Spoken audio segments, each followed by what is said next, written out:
Եվ մեղավոր եմ, որ գագաթաժողովում խնդրորը առանց կտրելի են դեմ։ Նոր սոցիոլոգիական հարցումների համաձայն Նիկոլ Փաշինյանը հունիսի 7-ի ընտրություններից հետո այլևս չի լինելու երկրի վարչապետը։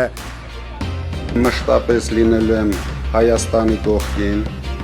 հայ ժողովրդի կողքին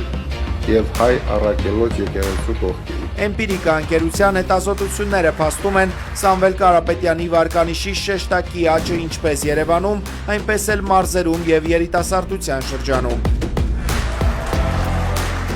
Սամվել Կարապետյանի տնային կալանքը մեկ ամսով երկարաձգելու որոշումը փաստաբանները պատրաստվում են բողոքարկել Վերաքննիչ ատյանում։ Այն որ քաղաքական հետապնդումը կարող է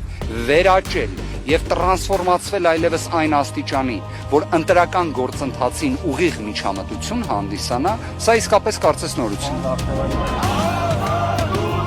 Միջազգային հեղինակավոր փորձագետներն ու իրավապաշտպանները տեղի ունեցողը որակում են քաղաքական հետապնդում, քաղաքական հալածանքներ եւ միջամտություն բացահայտ թիրախավորում ընտրական գործընթացներին։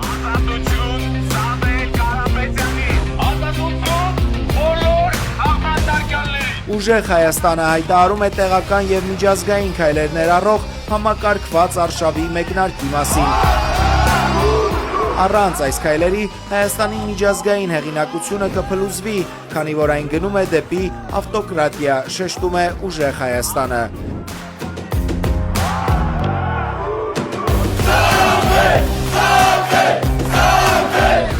Մեր երկրին նոր առաջնորդներ են պետք, որպեսզի այս իրավիճակից ելնեն։ Դա իմ պարտքն է, մեր բոլորի պարտքն է,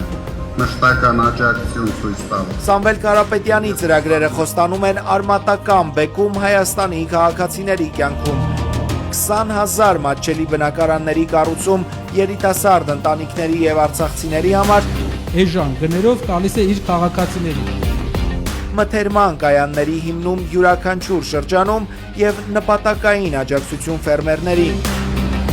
Իսկ պետական բյուջեն կդադարի լինել պաշտոնյաների հաճույքների դրամապանակ, քաղաքացին միայն հարկատուր։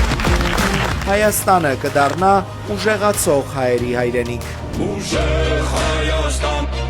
ազատ ու հզոր,